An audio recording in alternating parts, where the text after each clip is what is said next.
Hello friends, કેમ છો બધા? મજામાં ને?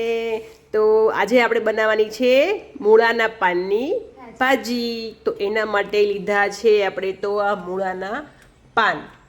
જે મૂળાના જે પાન હોય છે ને એને પછી દાંડીવાળો ભાગ હોય છે ને, આ રીતે એ દાંડીવાળો ભાગ શરૂ થાય ને ત્યાં સુધીનો પાન લઈ લેવાના છે. એટલે કે દાંડી જે આવે ને એક્સ્ટ્રા એ નથી લેવાની, ખાલી પાન જ લેવાના છે. તો અત્યારે પાનને બરાબર વોશ કરી નાખ્યા છે, એકદમ મસ્ત ધોઈ નાખ્યા છે. હવે આને એકદમ પતલું પતલું અને ઝીણું ઝીણું કટિંગ કરી લેવાનું છે. તો ચાલો અમે કટિંગ કરવાનું ચાલુ કરી દઈએ. જુઓ, પાનને એકદમ મસ્ત પતલું પતલું ઝીણું ઝીણું કટિંગ કરી નાખ્યું છે. આ રીતે કટિંગ કરી નાખવાનું છે. ને બાકીના બધા મસાલા આજે રેગ્યુલર જોઈએ, ચણાનો લોટ અને ટામેટાં અને આદું, અને તમે જો લસણ ખાતા હોય તો લસણ પણ એડ કરી શકો છો. અને બાકી જે રેગ્યુલર જે મસાલા, સૂકા મસાલા અને મીઠું ને હિંગ અને ગરમ મસાલો એટલું રેડી કરી દીધું છે. અને હવે અહીંયા કડાઈમાં તેલ ગરમ મૂક્યું છે. કડાઈમાં નાખ્યું છે 5 પાવડા તેલ. જે આટલું પાવડું હોય છે અમારા ઘરે, એટલે 5 પાવડા તેલ નાખ્યું છે અને એ ગરમ થઈ ગયું છે. હવે તો હવે આપણે એનો વઘાર કરીએ. તેલ ગરમ થઈ ગયું છે. હવે અમે એડ કરીશું 1 ચમચી જેટલી રાઈ. રાઈ કકડી જાય એટલે એમાં નાખશું અડધી ચમચી જેટલી હિંગ, પછી અડધી ચમચી જેટલી હળદર, અને પછી એડ કરશું આ મૂળાના પાન. તમને આટલી મોટી કડાઈ ભરી દેખાતી હતી ને મૂળાના પાન, આમાં જશે ને એટલે એકદમ થોડા કેવા થશે. જેટલી વરાળ લાગશે ને એમ જલ્દી એટલા થોડા થઈ જશે. પાણી એડ થઈ ગયા છે. હવે એને બરાબર મિક્સ કરી લેવાનું છે. જો થઈ ગયા ઓછા પાન, જો ખાલી તેલની વરાળ અડીને ત્યાં થોડાક પાન થઈ ગયા. કેટલા બધા દેખાતા હતા, કડાઈ ભરાઈ ગઈ હતી, પણ અત્યારે એકદમ ઓછા પાન થઈ ગયા છે. એની ક્વોન્ટિટી ઘટી જાય છે. સારી રીતે મિક્સ થઈ જાય એટલે પછી એને છે ને હવે ઢાંકીને કવર કરી દેવાનું છે આ રીતે ધીમેથી. અને આવી રીતે 5 થી 7 મિનિટ માટે ઢાંકીને રાખવાનું છે એકદમ ધીમા ગેસ પર. 5-7 મિનિટ થઈ ગઈ છે.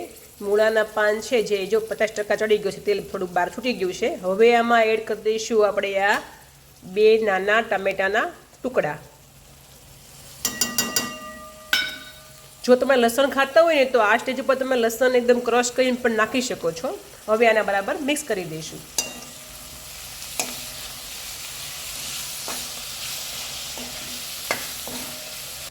ટામેટા બરાબર મિક્સ કરી દીધા છે. હવે એમાં એડ કરશું આપણે અડધી ચમચી મીઠું. એને પણ બરાબર મિક્સ કરી દઈશું. હવે એમાં આપણે એડ કરીશું આદું. હવે આદુને બરાબર મિક્સ કરી લઈશું.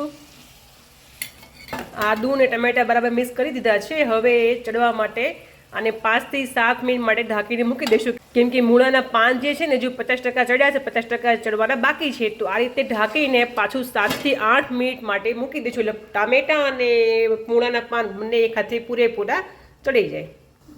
ભાજી અહીંયા ચડે છે ત્યાં સુધીમાં આપણે અહીંયા તૈયારી કરી લેવી ચણાના લોટની, જે બેસન નાખવાનું છે એની. તો અહીંયા મેં 3 થી 4 ચમચી, આટલી ચમચી છે ને એટલો ચણાનો લોટ લીધો છે. અને હવે એમાં એડ કરીશ થોડું પાણી અને એકદમ ઘટ્ટ બેટર બનાવી નાખીશું. આ રીતે થોડું પાણી એડ કરતું જવાનું છે. અને પછી ધીમે ધીમે હલાવીને એકદમ ઘટ્ટ બેટર બનાવવાનું છે. ગઠ્ઠા ન પડે એનું ખાસ ધ્યાન રાખવાનું છે.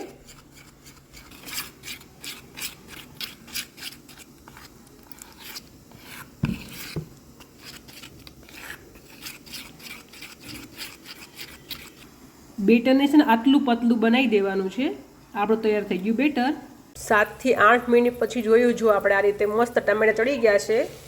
હવે એને ફરીથી એક વખત ચલાવીને ચેક કરી લઈજો. નીચે દાજતું નથી કેમ કે અમારી કડાઈ છે ને જાડી છે. તો હવે આમાં એડ કરી દઈશું આપણે થોડાક સૂકા મસાલા, જે સ્પાઇસીસ હોય છે ને જે બધા એ એડ કરી દઈશું. અને હા, એક વાતનું ખાસ ધ્યાન રાખજો, મીઠું આપણે એડ થઈ ગયું છે પહેલાં, પણ મીઠું છે ને ક્વોન્ટિટી એડ કરવામાં થોડીક ઓછી રાખજો. કેમ કે આ જે પાન હોય છે ને ઓલરેડી થોડાક ખારાશ પડતા હોય છે. તો હવે આપણે સૂકા મસાલા એડ કરીએ. આમાં અડધી ચમચી જીરું પાવડર, 1 ચમચી લાલ મરચું પાવડર, તીખું વધારે ખાતા હોય તો વધારે એડ કરી શકાય, ચપટી ગરમ મસાલો, અને આ બધું બરાબર આપણે હવે મિક્સ કરી દઈશું. એટલે મસાલાનો જે કલર છે ને એકદમ મસ્ત શાકમાં આપણો આવી જાય અને ટેસ્ટ પણ આવી જાય. હવે આપણે એડ કરશું આ જે બેસનનું બેટર બનાવ્યું હતું ને એ. બેટર નાખ્યા પછી છે ને તરત એને હલાવી લેવાનું, નહીં તો છે ને ગઠ્ઠા પડી જાય. જો આ રીતે મસ્ત એકદમ ઘાટું બેટર થઈ જશે. બેટર નાખ્યા પછી છે ને આ ટાઈપનું થઈ જશે. આને છે ને થોડીક વાર માટે આવી રીતે ચડવા દેવાનું છે, પાણી નથી નાખવાનું બિલકુલ.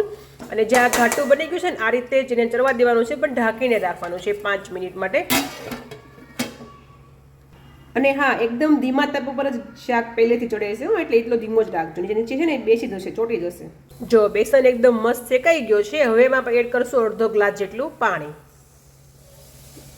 આ બેસનનું જે બાટકો હતું ને એમાં જ કર્યું છે, એટલે પાણી એવું છે. અને હવે આને બરાબર મિક્સ કરી લઈશું. પાણીને પણ બરાબર મિક્સ કરી લીધું છે. હવે આને આપણે ફરીથી 2 થી 4 મિનિટ માટે રહેવા દઈશું ઢાંકીને. જો હવે એકદમ મસ્ત મૂળાની ભાજી છે આપણી એ તૈયાર થઈ ગઈ છે. જે ફરતી સાઈડ દેખાય ને તેલ, એ તેલ છૂટું પડી ગયું ને એટલે આપણી ભાજી છે ને એકદમ તૈયાર થઈ ગઈ છે. તો આ છે આપણી ભાજી તૈયાર મૂળાના પાનની.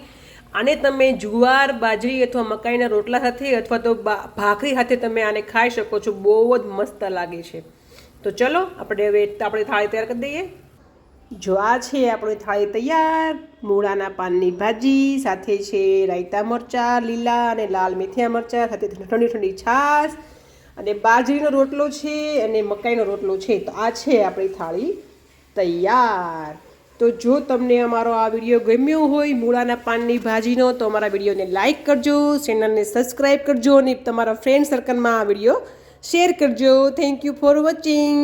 બાય.